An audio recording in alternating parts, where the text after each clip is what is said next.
السلام عليكم. عليكم السلام ورحمة الله وبركاته. ازيك يا شيخ؟ الحمد لله أنا بخير. يا شيخ دلوقتي أنا لو دلوقتي في الإمام أبو حنيفة في كتب بتمدح في الإمام أبو حنيفة وفي كتب بتمدح في الإمام أبو حنيفة، تمام؟ لو أنا عايز أسيب المذهب بتاع الإمام أبو حنيفة، لا ما تسيبش المذهب وتترك علما كثيرا.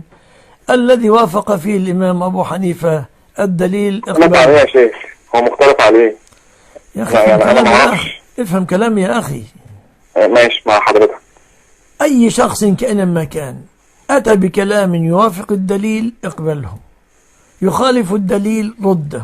اختصارا الإمام أبو حنيفة في أقوال كتير عنده مخالفة للدليل، وفي أقوال كثيرة جدا موافقة للدليل. من الأئمة الذين لم يجتهدون ويخطئون؟ من منهم؟ هل كلام الشافعي كله صحيح الإمام الشافعي؟ أو كلام الإمام أحمد كله صحيح؟ لا أو مع الدليل كله صحيح؟ كل واحد يأخذ من قوله ويرد. بس أنا قرأت في كتاب السنة لعبد الله بن أحمد يا أخي الكلام ده الإمام أبي حنيفة. عايز تكفره أنت وأنت جالس الآن؟ كفر، عايز تريد تكفر أبو حنيفة يعني ولا إيه؟ مش فاهم. لا طبعا لا. طيب خلاص انضبط. ما أقصدش انضبط. يعني أنا ممكن أترك المذهب احترازا، صح ولا لا غلط؟ كده؟ لا كلام غلط.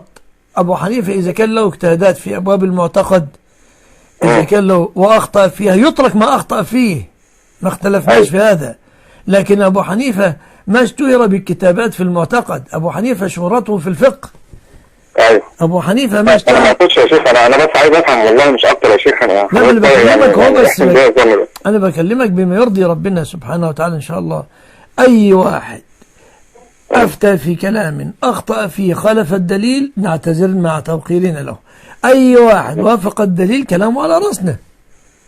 ما في واحد من الأئمة معصوم. أبو حنيفة إذا تكلم فيه متكلم كابن الإمام أحمد هناك من أثنى على أبي حنيفة أيضا. لكن أنا أكلمك الكلام الذي تكلموا عليه في أبواب من أبواب الاعتقاد كالأشاعرة في زمننا مثلا يعني. لكن إذا تكلم أبو حنيفة شهرته في الفقه ولا في المعتقد؟ أنا أسألك. شهرته في الفقه. خلاص ما أصاب فيه في الفقه يقبله، ما أخطأ فيه في الفقه رده، انتهى الأمر. طب هو المعتقد طيب يا شيخ، يعني هو دلوقتي لو أخطأ في المعتقد بقول لك مش هاخد بكلامه في المعتقد. أنا أسألك سؤال. نعم. ما الكتاب الذي قرأته لأبي حنيفة في الاعتقاد؟